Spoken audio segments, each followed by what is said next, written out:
तो इसी बीच एक बड़ी खबर आ रही है उत्तराखंड से। आपको बता दें कि उत्तराखंड से बड़ी खबर आ रही है, जहां लोकसभा चुनाव को लेकर यह खबर है, कांग्रेस में प्रत्याशी की देरी पर शुरू हुआ है बवाल। तो आपको बता दें कि कांग्रेस में प्रत्याशियों की देरी पर शुरू हुआ है यह बवाल।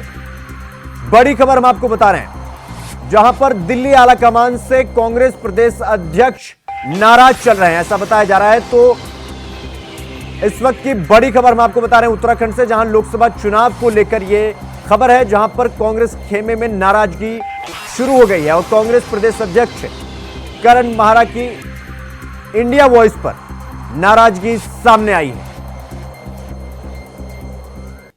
इसको दिल्ली हाईकमान से आपको प्रश्न करिए, क्योंकि वहीं 2 सीटों का निर्णय वहीं से होना है और 3 सीटों का हमारा हो गया, जिसमें 26 और 27 को नामांकन है। इसको दिल्ली हाईकमान से आपको प्रश्न करिए, क्योंकि वहीं 2 सीटों का निर्णय वहीं से होना है और 3 सीटों का हमारा हो गया, जिसमें 26 और 27 को नामांकन है। इसको दिल्ली हाईकमान से आपको प्रश्न करिए, क्योंकि वहीं 2 सीटों का निर्णय वहीं से होना है और 3 सीटों का हमारा हो गया, जिसमें 26 और 27 को।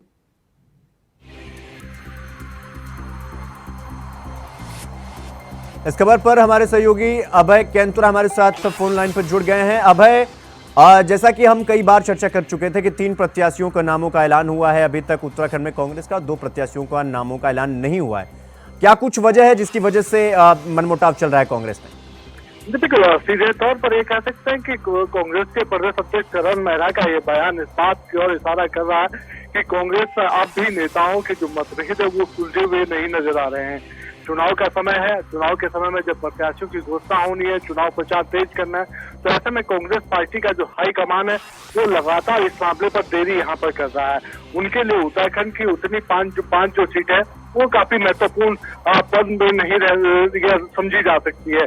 लगातार बड़े नेताओं की जो नाराजगी है या बड़े नेताओं का चुनाव लड़ने से जो इनकार किया जाना है, वो पार्टी हाईकमान के लिए बड़ा चिंता का विषय यहाँ पर बन रहा है। और यही वजह है कि 5 में से 3 सीटों पर तो पार्टी ने प्रत्याशी घोषित कर दिए, लेकिन हरिद्वार और नैनीताल की जो सीट है उस पर पार्टी अभी भी प्रत्याशियों को लेकर असमंजस की स्थिति में नजर आ रही है।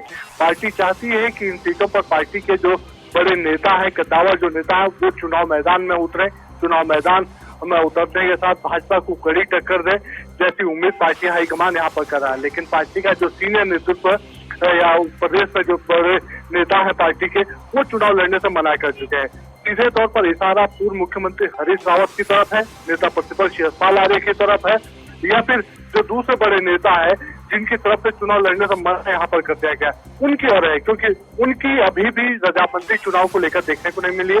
पार्टी हाईकमान अभी भी उन्हें मनाने में जुटी हुई है, जिसके चलते कह सकते हैं कि प्रदेश नेतृत्व पर काफी दबाव यहाँ पर पड़ता हुआ नजर आ रहा है, क्योंकि अभी तक कांग्रेस की जो प्रत्याशी चुनाव मैदान में उतरे हैं, उनके साथ ही पार्टी का कोई बड़ा नेता चुनाव मैदान में प्रचार प्रसार करता हुआ नहीं दिखा। चाहे दिल्ली के केंद्रीय हाईकमान की बात करें या फिर प्रदेश के नेतृत्व की बात करें, वो अभी तक अपने प्रत्याशियों के साथ खड़े नहीं हो पा रहे हैं। जब तक पूरे प्रत्याशी चुनाव मैदान में नहीं उतरते, ऐसे में न स्टार प्रचारकों की सूची बन पा रही है और न ही उनके प्रचार प्रसार की कोई रणनीति पार्टी ने बनाई है।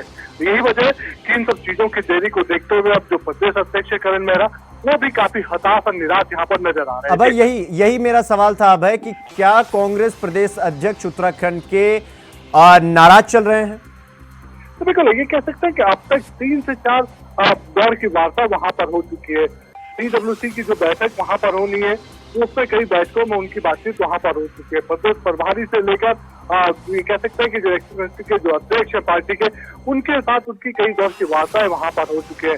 पैनल जो प्रत्याशियों का जो अंतिम जो पैनल है प्रत्याशियों के चयन का, वो वहां पर भेजा जा चुका है। हर प्रत्याशी के नाम का वहां पर मोहर लग चुकी है, लेकिन पार्टी हाईकमान अभी भी चाहता है कि जो पुराने जो वरिष्ठ नेता है उनको चुनाव मैदान में उतारा जाए, जबकि इसमें प्रदेश नेतृत्व चाहता है कि अगर कोई पुराने नेता चुनाव नहीं लड़ते हैं तो फिर नए नेतृत्व को मौका यहाँ पर दिया जाए, उनको चुनाव मैदान में उतारा जाए, ताकि किसी भी प्रकार से ये समझा जा सके कि चुनाव कमजोर नहीं बल्कि मजबूत तरीके से कांग्रेस लड़ना चाहती है। लेकिन जो हाईकमान के निर्देशों के बावजूद भी ये कह सकते हैं कि अभी तक ना तो प्रत्याशी घोषित कर पाए हैं बची 2 सीटों पर, और ना ही अगले कोई निर्णय इस समय पार्टी हाईकमान की तरफ से यहाँ पर दिया जा रहा है। यही वजह है कि प्रदेश नेतृत्व काफी नाराज और हताश यहाँ पर दिख रहा है पार्टी हाईकमान से, और यही वजह है कि अब इन सब चीजों को लेकर अब दिल्ली पार्टी का जो शीर्ष नेतृत्व उनके सर पर ही अब तक टीकरा फोड़ने का काम कर रहा है।